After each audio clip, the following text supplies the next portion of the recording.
Dr. Homebrew is brought to you by 5 Star Chemicals, providing safety and cleaning supplies for brewing, distilling, and winemaking at 5starchemicals.com.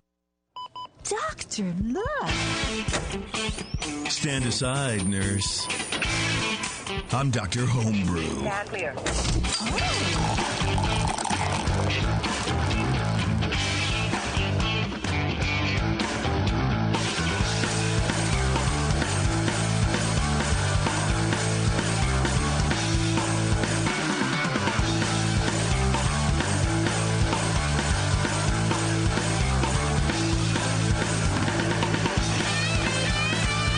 All right, everyone, welcome back. It's once again a fine edition of Dr. Homebrew, the only show.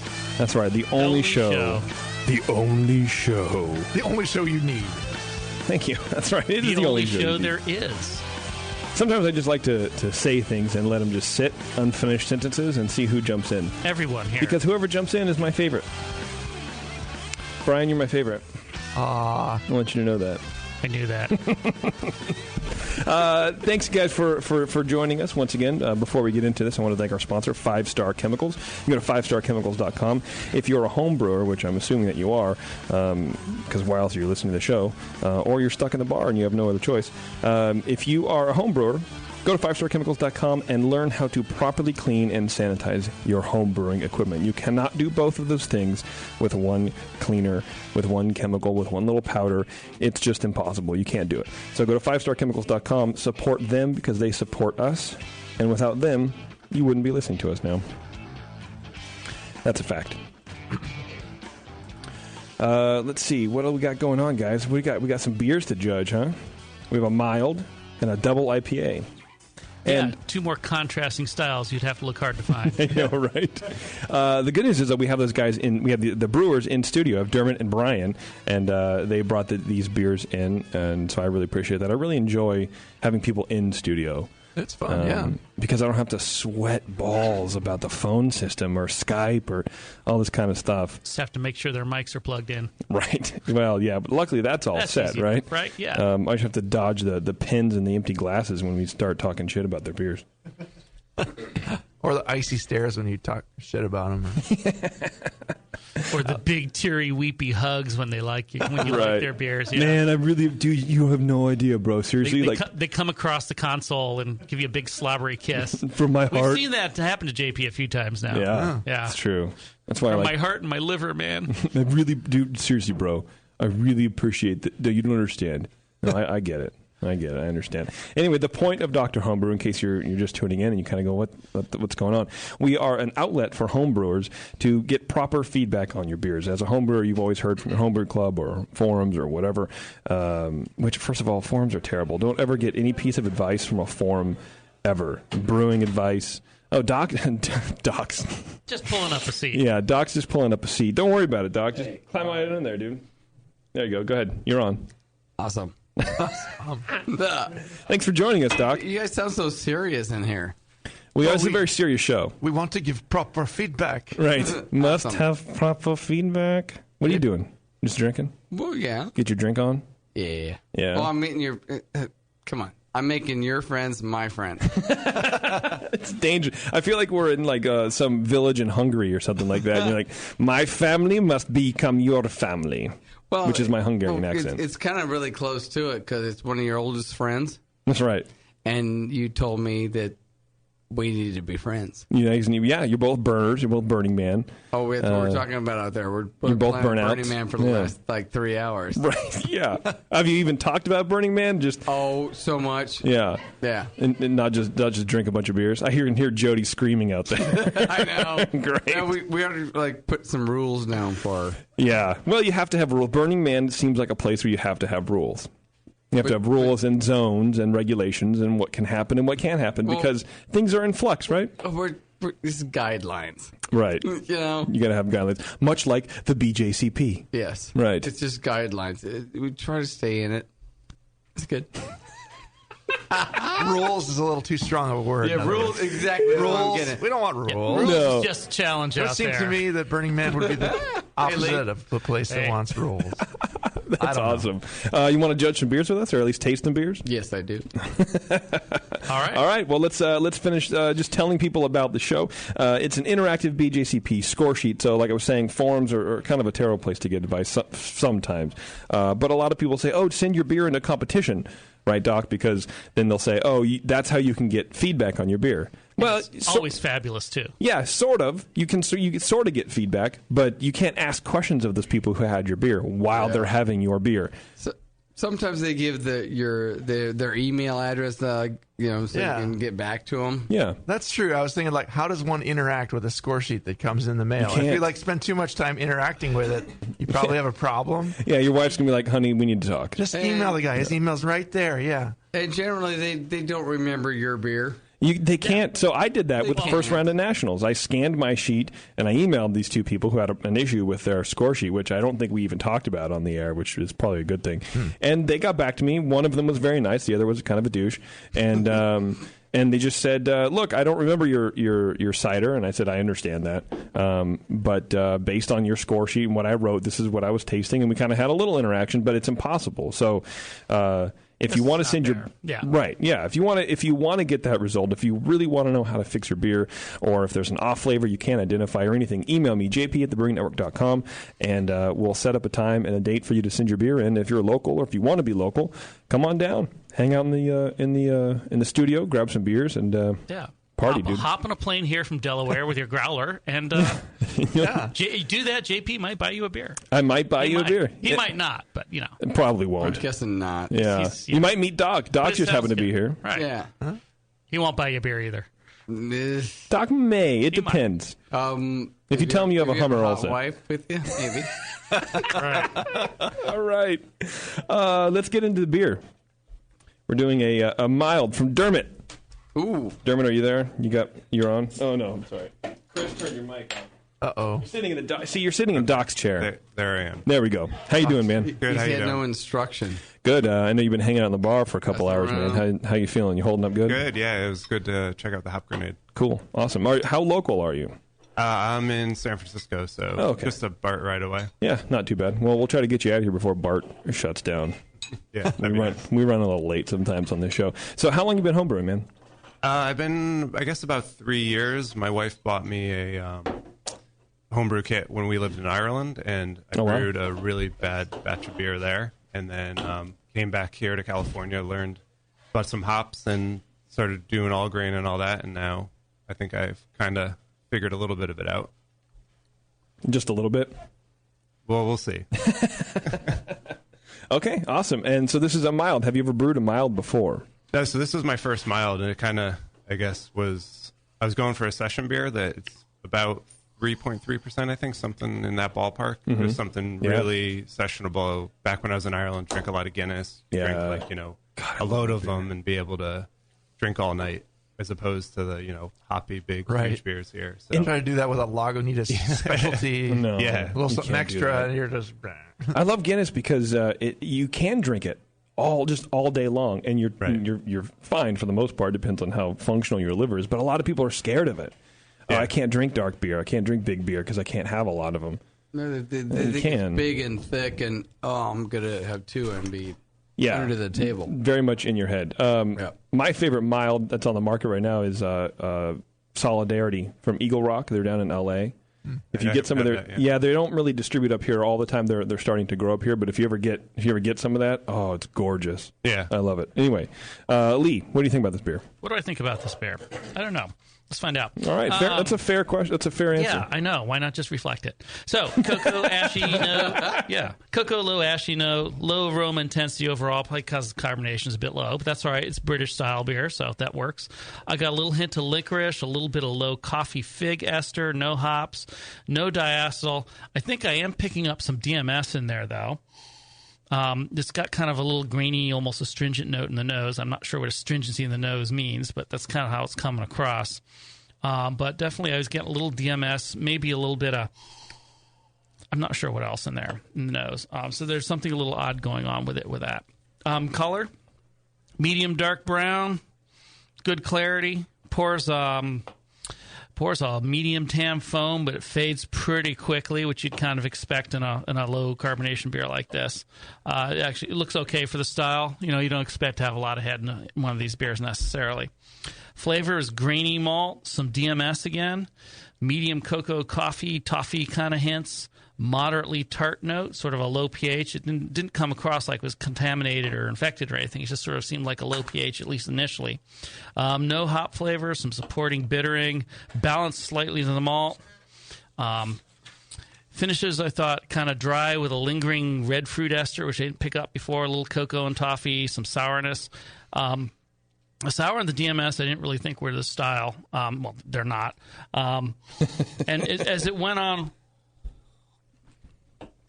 I began to wonder if the DMS, originally I thought the DMS might be like a boil issue or something, like a covered boil, although I don't think most people are very aware to not do that. But as it goes on with the sourness, I thought it was all kind of clean, but maybe it might have a bit of a contamination going on. I'm not sure. It's pretty low level, but there's a lot of odd stuff floating around in here. Mouthfeel is medium low to low body, medium low carbonation, pretty much British style. Could almost be a little lower, but probably it's fine with that. Low creaminess, some light astringency, medium low sour, not really hot or solventy. Overall, I think the recipe is sound. It's a good recipe. It's interesting cocoa toffee flavors. It's a darker side, kind of dry mild, which I think is a good way to do these. It makes it some interesting flavor profile in there. The low pH and the DMS, almost kind of vegetal note, are out of place though. So I'm not quite sure. I mean, it doesn't taste like or smell like it's overtly contaminated or anything, but there's just these odd kind of aromas and flavors floating around in it. They're all kind of consistent with that. So it may have some contamination going on. It would certainly be the easiest explanation for both or three of those going on. Otherwise, maybe it's some DMS recondensing in the kettle and a pH issue, which maybe some more carbonate to bring up the pH in the mash would help. That is, both of those things could also be possible. But in the end, I'm kind of wondering if this may have gotten a bit of a bug in it, which is too bad because it's a pretty nice mild otherwise. I gave it a 28, mostly for those things that I'm pointing out. Right? Okay. Excuse me. Yeah, the aroma was pretty nice. It had a fairly rich kind of cocoa malt aroma in there up front. A little hint of some roast in there. It seems like used some interesting malts in this. The fruity esters are kind of medium and cherry-like, not over the top. Maybe medium-low is a better way to call them. No detectable hop in here. It doesn't need hops. Right. A mild is it's definitely not the style for hop. Not a hop monster. No. Which is why I love it. I didn't get any diacetyl or DMS myself. I'm not getting cooked corn really. Maybe a faint hint of like a solventy note. I just picked up as I'm retasting it, better resmelling it, but not intense. Just there's a little something funky to it, but not crazy bad. The color's really nice. It has a rich, medium, dark brown color. The low light tan head that faded pretty quickly, and for this style, that's fine. It's supposed to, be low carbonated session beer. It looks pretty clear. It's finer in some large bubbles when it had bubbles. Now it's just gone. In the flavor, it's for me it was a little intense for a mild. Had a pretty big maltiness, and the mild is a style that can have a pretty big range. I'm used to them being maybe a little smoother than this. Like a lot of specialty malt. Yeah, it's just a lot of cocoa, a lot of chocolate. Okay. But it's pleasant on that front.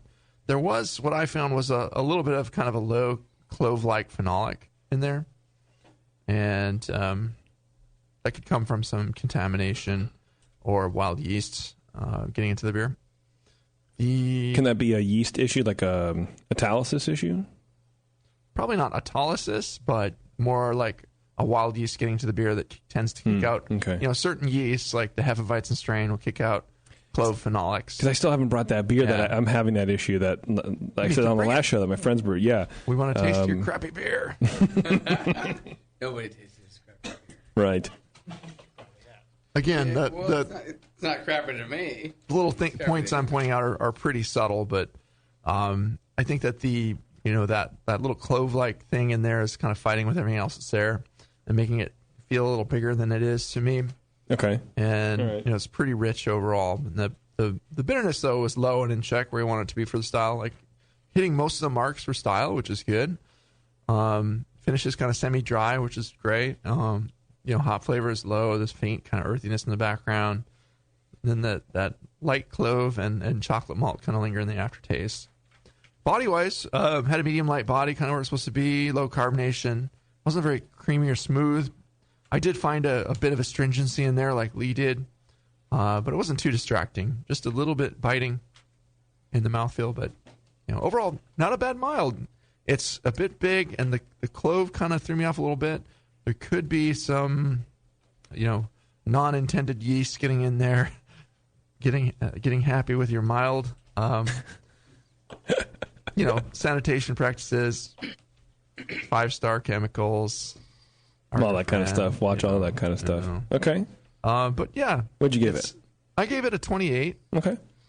The clove is not overpowering, but I would say I would just dial back the malts a little bit on this too and lighten it all up, because to me it's pretty big and just maybe, I guess if you got rid of the clove, it might be where it's supposed to be, but it's kind of fighting with something there. It's kind of at odds with itself.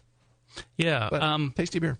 Yeah, comments to the DMS. DMS sometimes, usually people think of as cooked corn. Sometimes it comes across as almost sort of a shrimpy, like a boiled shrimp water kind of aroma. And that's kind of what I thought I was picking up here. But no, honestly, the more I'm listening to Brian, I'm thinking I was probably picking up the clove and kind of put it in the wrong category, because the clove is now sort of more what I'm getting than the shrimp thing. Maybe it's just the beer is warming up and getting flatter too. It almost seems a little more subtle in the second sample though than the first one to me. They taste a little different. We're talking about all these things that aren't very nice, but honestly, most of them aren't all that strong. That's right. They're very subtle. Yeah. But this is such a lightweight beer. There's nowhere for that stuff to hide. Doc, what do you think? Are you getting any of this stuff? Well, yeah, and listen to you guys. I get this first impression, and then listen to what you guys are talking about. And then I'm formulating my own ideas on what's going on. And Lee, what you said, it's this small beer. You're not going to hide much behind this one. Yeah. No. Yeah, it's a really room for subtle beer. So whose beer is this? It's mine. Dermot's. Yeah, Dermot over here. Okay, am I going to offend you too? Okay. You might. He's the next guy. Really thick-skinned guests. Yeah. The phenolic thing, big time. Yeah. And I'm pushing water on that one. Tap water. No, so yeah, I filtered it and then added equal parts gypsum and calcium chloride. Yeah, but that's where we're getting this the sharp, clean finish. Because the gypsum's going to do that. You're going to get which is what we want. We want to have that clean, sharp, but we're getting this phenolic kind of thing off it. That's chlorine.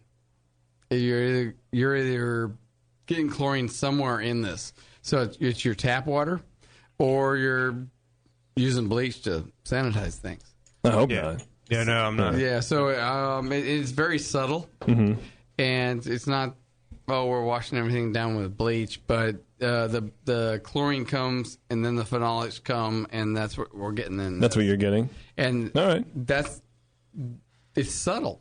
But that's what you taste. That's what you're getting. What I'm tasting. But it's also with you're doing the water thing right, where we're getting that sharpness, that crispness. Yeah. Okay. I agree with that. So definitely, it's a good beer. Well, let's run through the recipe. Okay. What'd you do to make this thing? Yeah, so going through the water real quick, I basically just ran it through a filter. I might need to replace my filter, I think. Okay. After hearing that with the chlorine. But I basically added a little gypsum, a little calcium chloride, aimed for the London profile, using the brew and water spreadsheet and all that. And then in terms of malt, it was just 11 pounds of Maris Otter. This is for a 10-gallon batch. Okay. Pound and a half of 120, half a pound of 20 crystal, half a pound of 60, quarter pound of black patent malt, quarter pound of chocolate, and then bittered with East Kent Goldings, and used the Yorkshire Square yeast from White Labs. So what I was trying Not to do familiar is with that. just like layer all the malts in I could. So you were saying how it was kind of a big beer, and I was trying to. It's a 3 point whatever percent beer. So I was trying to get as much as I could out of much it flavor with the malt, with that low of a beer. With that Yeah. low of beer, because Yeah. that's what I like. Because I've had a lot of session beers where it's just like you don't taste Boring, anything. So I was trying to watery. go as high on that end as I could with keeping it in check.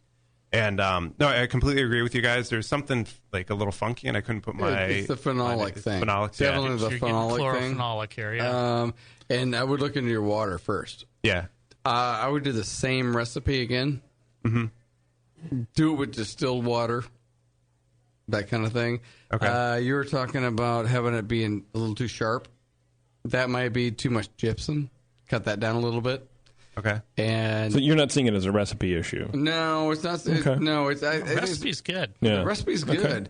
It's the water thing. We're getting chlorine in it, which we all tasted. That The chlorophenol flavor. Yeah, the chlorophenol. It's not uber band-aidy, but it's the first thing you taste, and the next thing you taste is the very sharp, minerally. It's like a precipice where you just jump right off the end, Okay. and that's too much gypsum. So cut back on that, and watch your water, and just change the recipe, or don't change the recipe. That part with the malt and stuff. Try it again. Yeah, well, that's true because if you go changing 2 or 3 things at once, Right. you're not going to know what made the I difference. really in think anything, all right? this is your water. Yeah. Okay. Well, so would you say to go to distilled then instead of trying to filter No, the I tap would water? go try the same recipe, just distilled, Okay. and I'll bet we're going to get rid of that phenolic kind of crap. If it's a matter of the chlorine, if you think it's just the chlorine in the yeah, water. I really think the chlorine. yeah. That's what. Yeah, that's what got filters, all I never of us. quite trust that. No, I don't. Campton tablets, I might trust more if you like Oh. that. It'll put a little sulfite in there. If you can do an RO, Yeah, if you can get a real RO or buy distilled water, that'll get Right. rid of it too. right? Yeah. But I filters are hard, especially for home users. Absorption of chlorine, it can be done on activated charcoal, but you have to be very careful about the rate at which you flow it because it's not immediate. So you really want to run it like a trickle at best. Spend a couple hours filling up that ton if you're going to use that. Yeah, that's what I've heard The too. Camden tablets are dirt cheap and they work very well. And RO distilled water is expensive and it works probably even better. So if you trust your recipe, I trust your recipe. I think it's Okay. good. I always stay with that. Work the water. Either go straight distilled or Camden tablets. Yeah, personally, I don't know if I'd go all the way distilled. You could mix some spring water and some distilled water, Well, he's mixing it back anyway. or you could, yeah. I just don't like distilled water because there's no, there's no trace elements in it. There's nothing. Right. There's nothing. Yeah. Is You this all can't grain? build it back up. All grain, yeah. Okay. Yeah, so I guess that was the one other question I have is that so I've never noticed this off flavor in any of my other beers, and you think the mild is just such a delicate beer that Yeah, it it shows just up lets more? it beast out. It was Yeah. probably there before. Nobody Yeah. noticed it. Yeah. Okay. It's just So less you place to really hide. want to. Yeah, we all noticed the same thing. Right. Yeah, like trying- I got hit with that same diagnosis several years ago when I brewed my first Kolsch. I'd never noticed chlorine before, and all of a sudden, boom, there it is. Did you brew this with pool water? I was 4 feet under my pool. And Yes. So that's And, the extreme. Does it taste like pool water? Okay, yeah. Extreme. That is But extreme. If you can taste it, just the subtleness of that, it's probably the chlorine. okay. I agree that Cool. it's not just clove. There's definitely some medicinal elements to that too, and it probably is a chlorine thing. So, Yeah, and but then the flavors that are in there from the malts and everything are good flavors. So if that was out of the way, that little element that we're picking up, it would be a pretty good beer. Dermot, do you have any It'd be very questions good for the beer. guys? yeah, definitely. I don't think so. I guess the only other thing is one thing I've noticed. It's the second time I've used this Yorkshire Square ale yeast and it's a finicky yeast. I don't know if you guys have ever used it before. Or I've not. never used it. But can any of this be yeast derived? Or it sounds like everyone's in agreement that it's water. Yes, it can be, but change one thing at a time. So You have a you'd Yorkshire say- Square system at home? Then? Yeah, I built a big square. No, so you'd say change water first. Change the and water then- first. okay, and We then all work your noticed way. that. Okay, And cool. I would imagine that it's the first note in there. The whole beer is great. Yeah. It's mild. It's I guess it's probably a little sharp. It is probably from the mineral you said. Yeah, and yeah. the other thing I've actually noticed in a lot of miles I've had recently, especially the darker ones like this, is I think you need to be real careful with your sparging. And maybe even keep your terminal gravity when you're sparging higher than you would otherwise, because if you've got dark malts in there, if you leach any sort of husky tannin problems, there's nowhere for them to hide again. So these beers are really sensitive to that. So I wasn't sure. I thought I was maybe picking up a little of that. I mean, it might be hard to tell behind the other stuff, but next time you do it, put some thought into that. Be real careful about that. Don't let the pH get too high and the temperature get too high. And Well, and it's such a low beer. It's such a low gravity beer too that you really have to watch out what the final gravity is that you're running off. Because if you're running it off and it's like 1005, 1003, it's like you can pull a little more of that astringency out. You don't want that. It's such a low gravity beer. It'd be a real easy one to batch sparge too. You don't even have to worry about that. Yeah, that's a good idea. Yeah.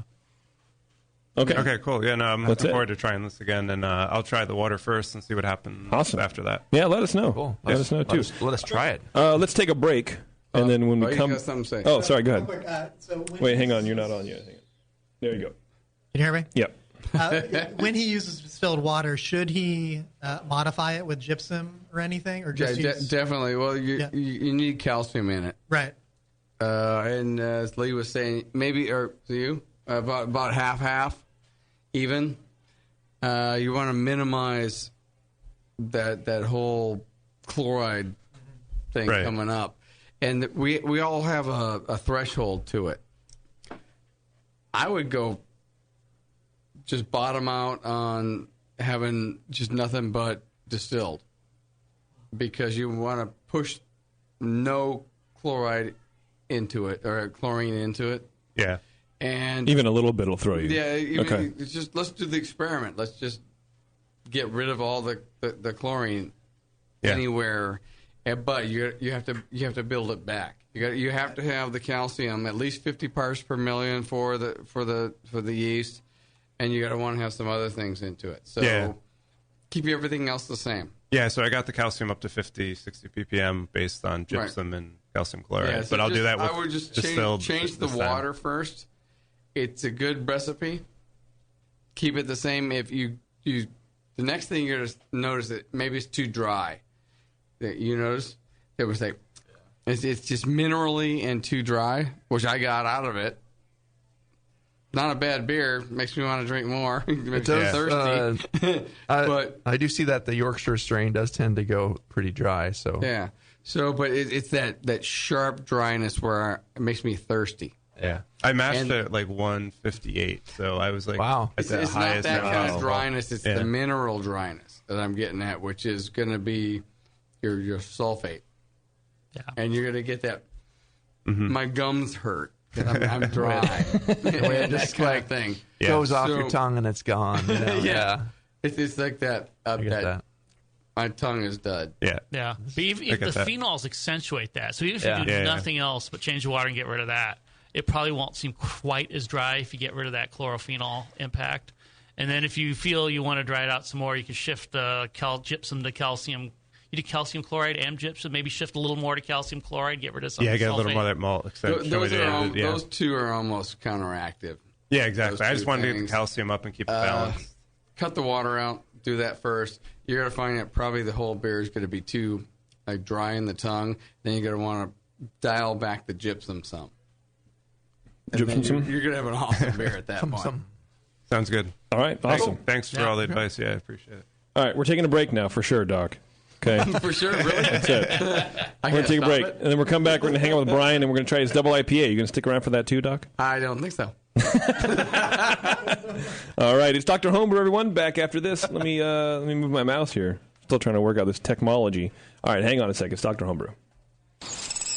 Hey, Wooly, I'm beat. Can we find a nice tree to just hang out in for a while? You're beat. I've been swinging through this forest for 50 years, ever since we first escaped from the circus. I know, but there's got to be more to life than exploring this creek and trying to populate the valley by copulating with loose, hairy girls. Marquis, stop.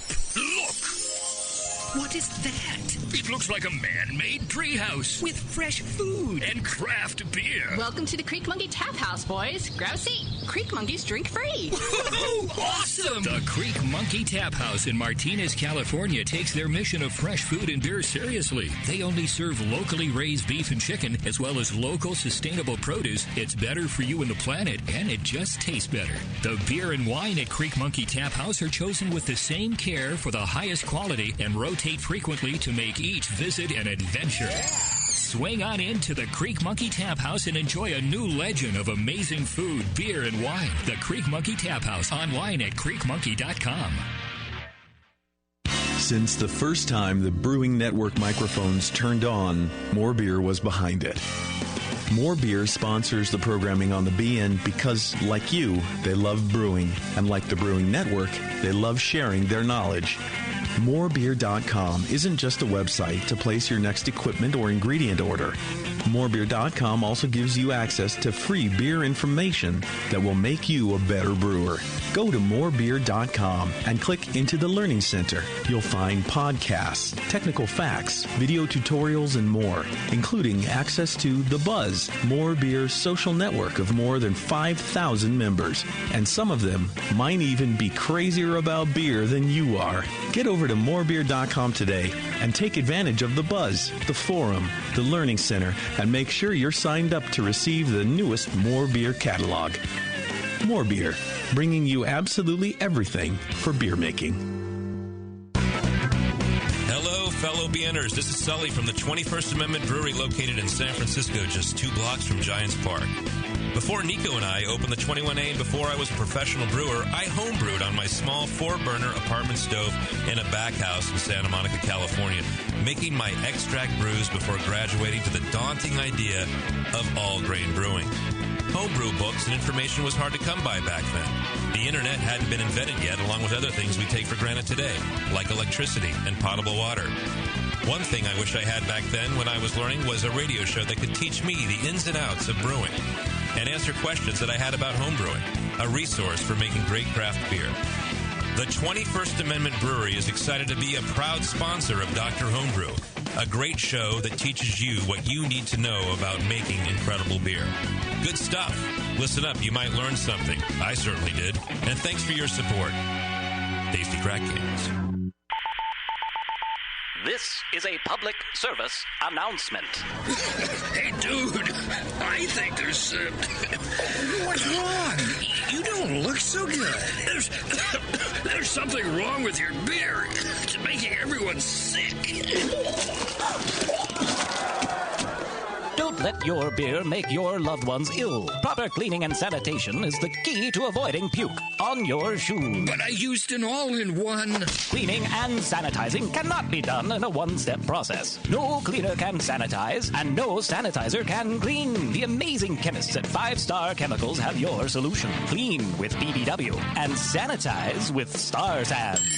Fantastic! Your friends and loved ones will thank you. 5 Star products are available at fine homebrew shops near you and online. Put your best beer forward with 5 Star Chemicals, your one stop for the cleanest 2-step solution.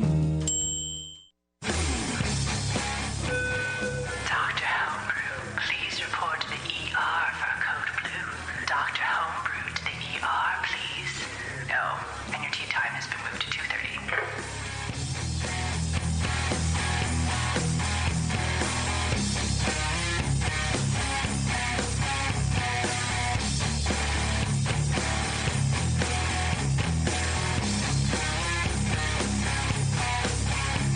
All right, everyone, thanks for sticking with us. It's Dr. Homebrew. That's cool for Doc to stop by.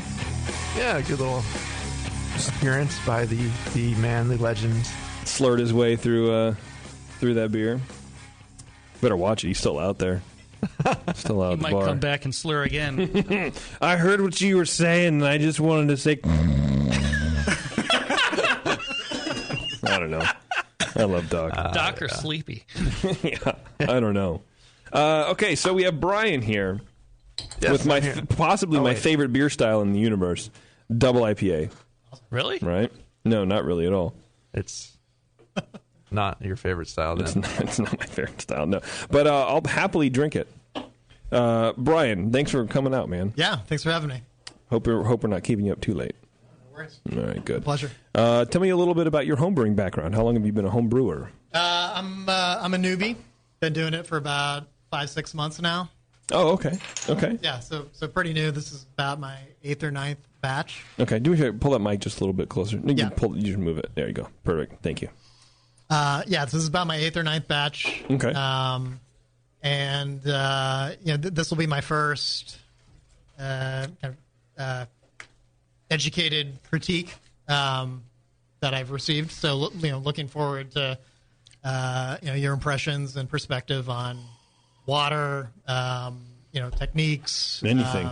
Okay. I mean, anything and everything. Cool. So, is this extract or all grain? This is all grain. All grain. How long have you been doing all grain? I started with all grain. Oh, you did? Yeah. You didn't even touch extract? I have not done an extract. Why not? I'm just curious. I figured if I was going to jump into this and make it a hobby, which I felt like I wanted to, there was no sense of starting with extract and go ahead and jump into all grain. Okay. Yeah. Bold move. Thank you. You're not the only one, but it's definitely a bold move. Brian with the bold move. You read up on it and you kind of get the idea for what you're going to do. It's not that hard to go all grain pretty quick, Yeah. No, for me, it made my head explode. Yeah. Yeah. Is this the first double IPA you've made? This is the first double IPA. Yeah. Okay. So have you made an IPA before at all? I made an IPA. Yeah. Okay. I made a straight up IPA. Okay. Cool. Early on. Just trying to get a little feel for what's going on here. Okay, Brian. So it's your shot, buddy. Yeah. The aroma has, it's definitely a hop forward beer. It's got this big pineapple-y hop note with kind of a low mango and kind of resiny notes in there. Pretty big hop presence. So definitely smells like an Imperial IPA. Just base malt kind of in there supporting. You don't want a big malty thing fighting with your hops in there. You want to just keep that part simple, and you did that right. There's a bit of alcohol evident in the aroma. It's not harsh or solventy. It's pretty smooth, kind of pleasant apple pear fruity esters in there. Fairly high. I didn't get any DMS or diacetyl. No buttery. Butter. One thing that can ruin a good IPA is butter. Is butter. Try mixing some melted butter with your next IPA and see how you like that. That'd be great. Or dip some microwave popcorn in it. The color was nice, orangey, kind of. And these beers kind of get a little orangey sometimes with a deep gold, kind of rich gold color. Has a fair amount of hop haze in it, which it's allowable for style. This is maybe a little more haze than you would like. Started with a pretty low eggshell white head that faded pretty quickly. Usually it'll stick around a little better than that on this beer, but could have a carbonation thing. The hop flavor the hop flavor has elements of kind of citrus and pineapple and a little bit of that resin. It's fairly high and prominent. The one thing that I would say is the bitterness in this beer is really high. So, the aroma is really nice. You get that pleasant hop, and you get in the flavor, and it's got quite a lot of bitterness. And the beer does call for high bitterness, but you don't want to take high to too much of an extreme with that. You still need to keep some balance in there and keep it drinkable so you're not choking on the bitterness. I found also that this beer has a fairly substantial phenolic note in it, kind of a medicinal taste. That's distracting me, and it fights with the bitterness, so that could be giving me the impression that the bitterness is even a little higher than it is. But that's we can talk about where that's coming from too. But the balance is definitely the hops. The malt is just low and supporting where it should be. So balance wise, with hop flavor to malt, it's pretty good. There is a lot of good hop flavor. Yeah, it's pretty tasty. I like the kinds of hop flavors that you use, and it's a beer that you can be creative with and have some fun. And just I'm going to throw in some, Chinook. I'm going to throw in some, what have you. I don't know. Just whenever when I'm exhaling, I get that resiny flavor on the back of my tongue, which I find hard to kind of do in IPAs. Antacids can help with that. There's some Citra in here. There's some, there's a lot of citrusy flavors and a lot of interesting stuff in there in the hops flavor. So that's good. That's one of the best things about this beer is the hop flavor. So for an Imperial IPA, that's what you want. Body wise, kind of it's where it should be on kind of the finish is kind of pretty dry, and it has a medium light body with a pretty moderate alcohol warmth in there. You can tell it's a pretty big beer. It does have a bit of astringency in there, pretty substantial, and that can come from the hops and the amount of hops that you use for the bittering and all that plant material that's in there. And we shined our flashlights on this beer too when we were looking at it. I'll go back, but it has like kind of a green hue to it when you shine you shine a light on it, and it's like the top of the glass has this like greenish tinge that is coming out. So that's got to be from the hops. Yeah. It's like, wow, pretty cool. It's glowing like alien beer. Go in for that green, it's a nice psychedelic effect. Orange golden beer with green highlights. It's like what? It's pretty badass.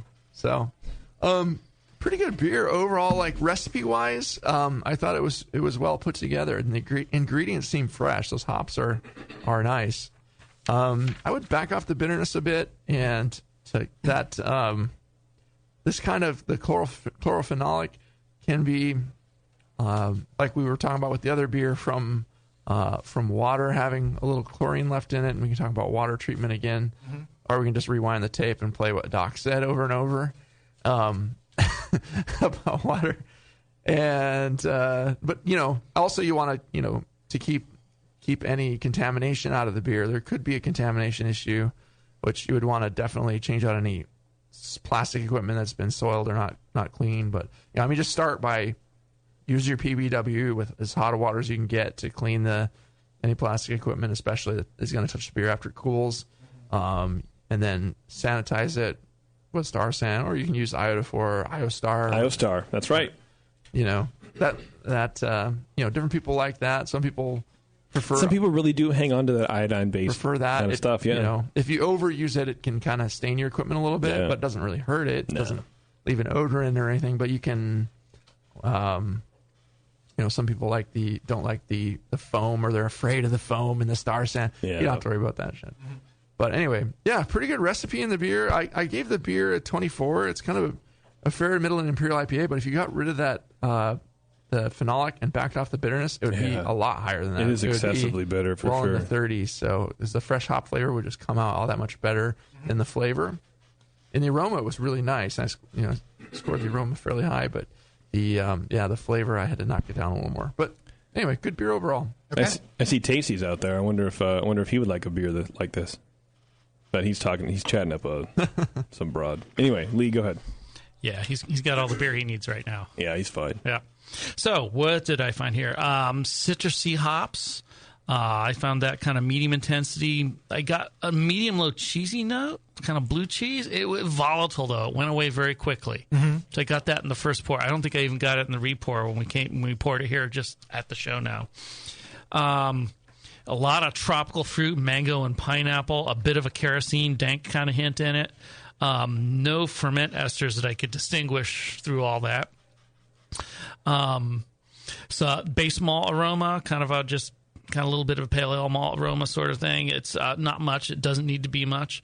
I thought the hop aroma was a little bit low, but actually the more I think back at it, it's not that low. It's more just shifted towards fruit ester, sort of. No, the pineapple, mango, which doesn't punch quite as much in intensity as the piney, kerosene stuff does. So there actually is a lot of hop aroma in that beer. Yeah, kind of like I get like a fruit punch, like a fruit punch bubble gum. Without the bubble gum, but like the artificial kind of fruit punchy. I mean, it's got a lot of not interesting in a bad way, fruit of course, aromas. I mean, there's like kind of a peach nectarine sort of thing in here too. It's not as fruit crazy as that beer we had last year with the Buzz Bullets hops blend in there. Which can I identify as an IPA? But right, yeah. So I mean, it comes across as a very fruity hopped IPA. Poured it for appearance, no head really. It was a bit flat coming out of the growler, and I think that kind of hurts on that front. Few off-white bubbles. Needs some better head retention on that. Quite hazy. Brian covered that. It was getting close to opaque, actually. Sort of a nice light orange color, which goes nice with all those sort of mango, pineapple, peach fruit flavors. It looks about like that color. Flavor, pineapple, mango, citrus hops again. Medium high intensity. Strong and somewhat coarse lingering bitter. A little bit of base malt flavor. Balances to the bitter and the hop flavor over the malt. No ferment esters coming through that I can tell again. Finish is a little bit sweet with lingering hop flavors and coarse bitter and alcohol. I would definitely agree with what Brian was saying. I sort of agree. I don't necessarily think this is too bitter, but I think the bitterness is very coarse. And maybe some changes need to be made to the bittering regimen to clean that up a bit. It just really leaves this kind of sandpapery kind of quality on the tongue behind it. Mouthfeel, low carbonation. It's a little out of style. It was a little flat coming out of the growler. I mean, the growler had a pretty good pop, but the beer didn't pour with much liveliness to it. And it just doesn't taste like it's very well carbonated or feel like it. Medium body, a little bit of mostly clean alcohol warmth, which is fine. You'd expect that. It wasn't hot or solventy. Although sometimes I think I'm picking up a little of that, but it could just be the fruit esters that are in there doing that too. It smells kind of fruity, like it almost should be hot, but I keep not finding actual solvent. Moderate astringency, I think, from that coarseness and the bittering again, so that's something that could be fixed. So all in all, I mean, I thought the balance was pretty good for a double IPA. You know, it was very hop forward, fairly intense. Once I sort of realized that the fruity part was actually hops and not malt and esters, it's like, okay, there's a lot of hop intensity in the aroma. That seems fine. Carbonation needs to be fixed. That's almost sort of a no-brainer. I mean, it's hard to get that right in a growler fill. It takes some practice. I still don't have it quite down myself, really. But it's hard to, you know, if you really want to do it right, it might help to put the empty growler in the freezer first and make sure you've got a very slow pour. Dial back the pressure in the keg you're coming out of until it's just pushing the beer, and, you know, push it back up later, so you don't make a lot of foam and all these things. It can help keep the carbonation up. Okay. What else? Mostly after that, I think look for some sort of a change to how you're bittering it. So I don't know what kind of hop what hop did you use to bitter? So I used 3.5 ounces of Columbus. Yeah. Columbus is pretty pungent stuff. It could definitely give you some of this coarseness. What was that acid on that? The alpha acid percent? It was 13.9. Yeah. So it's a high alpha hop. It's a high alpha hop. Yeah. That's good. Columbus, in my experience, can be a little bit in the rough side sometimes. I mean, I would maybe switch to like a Magnum or something, which is a really clean hop for summer. All of that, it might help get rid of some of that coarseness, and make sure you don't, you know, over extract the hops that are, you know, settle out in the kettle, or press them, or do anything like that, or, you know, run every last drop through necessarily, because that can help get some nasty stuff out too. Okay.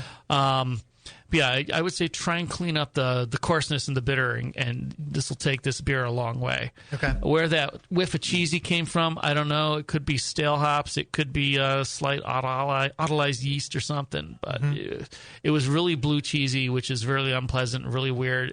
But it was gone like that. Sorry, like that. Got to snap near the mic and actually make my fingers touch. So yeah, I don't really know that was a big problem with that, but it was a little weird. Okay. In the end, I scored this a 22, which is probably this might be a little harsher than it deserves, but I think with some improvement to the carbonation and cleaning up the bittering, this could actually be a pretty decent beer. Okay. Yeah. Okay. Awesome.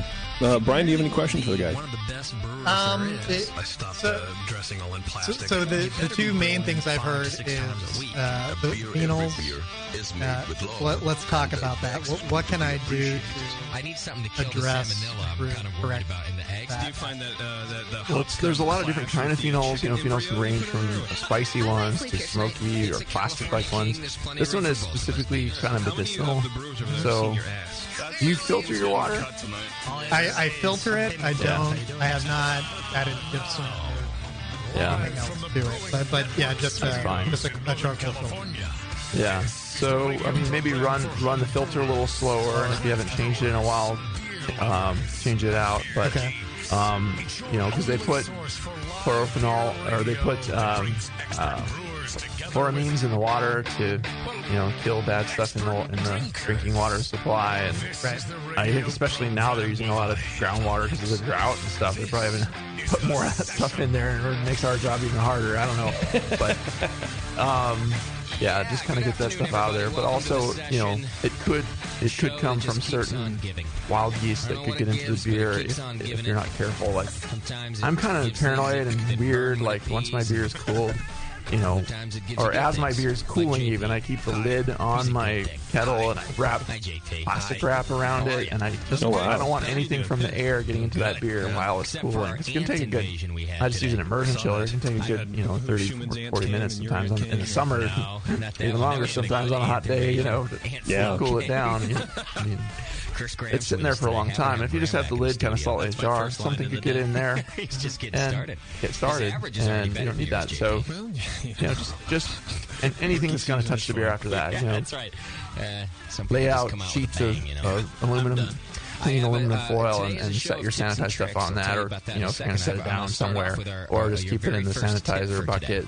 Some people just have, and I don't do this. I should, just have a big bucket of sanitizer going every time they brew. It costs a lot to do that every time, but it's nice to have it there. Any soap and water solution will just keep everything clean and sanitized, and I think that Starsen has the added benefit that could be part of it too. The pH is pretty jacked up too, right? So I'd add to that. I mean, chlorine, removing chlorine can help with this. I mean, chlorine is not a phenol, but it reacts with phenols to make chlorophenols, which taste about 100 times worse. So if there's any minor source of sort of phenolic compounds in your beer, if there's chlorine present, it can make it just really stand out. So the other side of this is, what is the source of the phenols? I mean, is it just a little bit of husk and astringency, tannins from the hops, or from over-sparging the malt? Given the amount of hops you have in here, it could be sourced from there, although mostly that's kind of polyphenols. I don't know that those make... I actually just don't know if those will combine with chlorine to make kind of the chlorophenol kind of phenolic compounds. Maybe they fall apart a little bit. Other than that, you'd wonder if there's a little bit of phenolics in the water, if there was some kind of plastic it was exposed to that wasn't the right kind of non-food grade plastic. And the other real common source is a wild yeast, like a contamination, but I'm not picking up anything in here like that. So I would be a little suspicious of that being the issue. So all that said, I'm not quite sure where the phenols that the chlorine might be reacting with are coming from, but those are the common possible sources. Okay. If you look around, you'll catch the second item I heard if you go out killing them, you're the killing bitterness, and controlling the bitterness, changing the hops. So there's no point in actually killing them or spraying them or anything like that. Well, I agree, and I do the whole trap, like the poison, so they take it back. Just to let you guys know what I did. I mean, forget about it. Don't just spray them. Yep. So I did a first wort hops, walking all over the 3.5 ounce while I'm doing the trap thing. I mean, we got a show to do. Yeah, right there, Lee. Hope you knock something loose. Hops are getting to him. Just sneezing the brains out off mic. And so it sounds like the flavor aroma hops walking around bringing felt like I was okay with. Right? So it's really that first bitterness. Mostly for me, it seemed the bitterness. Yeah. And I mean, some strains of hops are better than others for giving a clean bitter. And we're going to make a beer that is just so intensely bitter like this. I think it puts a premium on picking a hop that is not going to be coarse. And I mean, Columbus is a great hop for a lot of things, but if you're going to put a beer up to 80 or 100 IBUs, it might start to show its bad side. No, it tends to be a little on the harsh side. So some of these, like the very high alpha modern hops, like Magnum's a good one. Even Apollo, although it's getting hard to find. Things like that probably will give you a cleaner bitter, and you can keep the IBUs up without getting that sort of harsh sandpapery feel on your tongue. And then there's, some other things. Just make sure you don't over-extract the vegetable hop matter. Some people will try and press the last bits of wort out of the bottom of their can. Don't do that. I'm sure you didn't do that, but wow, that's just a great way to leach out all sorts of nasties. Mostly I would lean towards selecting a less pungent or less coarse hop varietal. A little attention to the salts you put in the water will help too. It sounds like you didn't really add anything, and if you're using the local water out here, you're probably fine on that front. So, if it was somewhere else, you threw in a bunch of gypsum or some magnesium, especially that could accentuate the bad parts of this. Not the first train. I think, and I was if I was forced to guess, I would have guessed that maybe the brewer used a lower alpha hop and used a lot of it. I mean, you do have 3 ounces of bittering hops in there, and it's a lot of hop matter in there. And I don't know, did you boil it for 90 minutes or 30 minutes, 60 minutes? I boiled it. I'm excited about 90 minutes. So that's a long time for those hops to be in there boiling. And I mean, if you can get away with using a little less or do them for 60 minutes instead, it might pull out a little bit less of that plant matter. I think that for me, 60 minutes is about as long as you want to boil your hops, and maybe if you had to go to 3.5 ounces or something to hit your numbers that you want to get to for bitterness, then maybe doing that is a better idea than adding a little less for 90 minutes. At 90 minutes, it's just going to start extracting even more of the plant matter kind of stuff in there. So you do a 90-minute boil for your wort. When I do a 90-minute boil, but you put your hops in at boil it for 30 minutes, and especially if you're doing a beer that has any Pilsner malt in it or anything, or if you just want to be safe, or if you just like being out there boiling. That's what I love. I like just being out there boiling. I just want to stand out there on a hot summer day and boil stuff. Just whatever, dude. I love boiling. I want to boil some shit. Yeah. I would definitely back that up. If you did 90 minutes, that's probably too much for a beer like this, or almost anything. You'll get the worst parts out of the hops in that extra 30 minutes, and the extra alphas you get out of it. I mean, it's a pittance. It's not worth the time and money. Perfect. Yeah, with a lower hop beer, sometimes you can you want to add your bittering hops at 40 minutes or 30 minutes. It's cleaner, it's smoother, it's better. Awesome. All right, let's take a break, and then we come back. We'll do a rundown real quick, and then we'll get out of here. It's Dr. Homebrew. Stay tuned. Exactly. That's it. I've had it. I am never putting hops in my beer again. What? Why? It's just too ridiculous. Insane prices, stupid contract, high shipping costs, crappy selection. Dude, you need Nico Brew. Nico Brew will rock your f***ing face right the f*** off your f***ing skull. $5 shipping to all 50 states. Plus fantastic international rates get you low prices on Nico Brew's great selection of hops and more.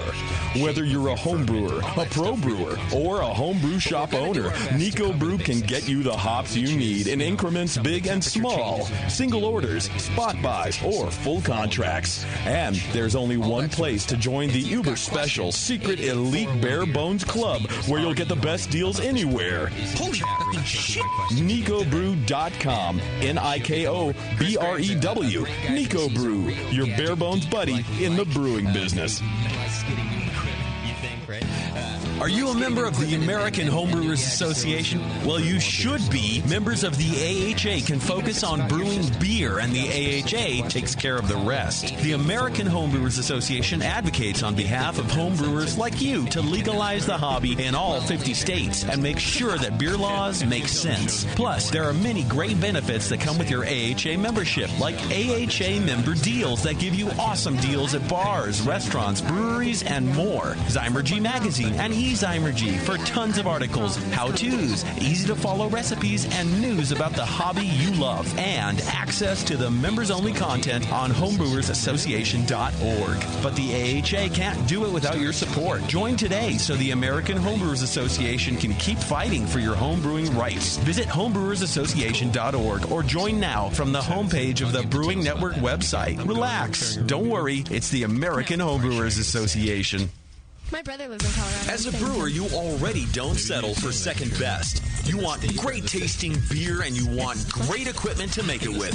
So don't settle for the second best grain mill. You want a Monster Mill from Monster Brewing Hardware. Monster Mills are tough, come in 2 and 3 roller designs, and are made right here in the USA from superior materials for longer lasting performance. Pick the mill that's right for you at monsterbrewinghardware.com and take Bevo's advice. Trust me, it's always better to have a bigger tool than you think you need. Monster Mills have the best warranty in the business. Your satisfaction is guaranteed. Visit monsterbrewinghardware.com now and check out all the mills and mill accessories. Don't settle for second best. Get a Monster Mill from Monster Brewing Hardware. Weird, man. Have you ever dreamed of attending the World Brewing Academy? This year, thanks to Lallemand and Danstar, one lucky brewer will make that dream a reality for free.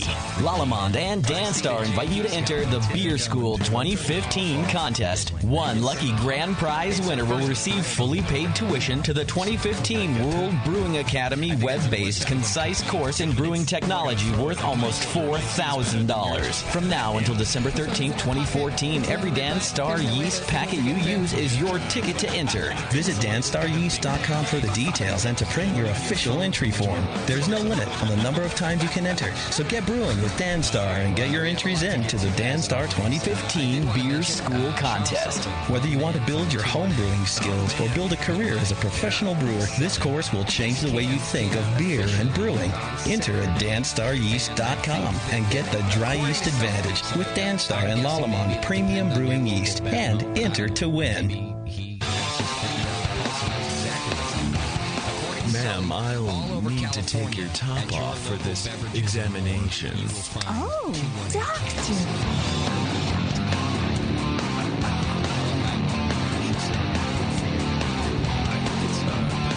All right, welcome back, Dr. Homebrew.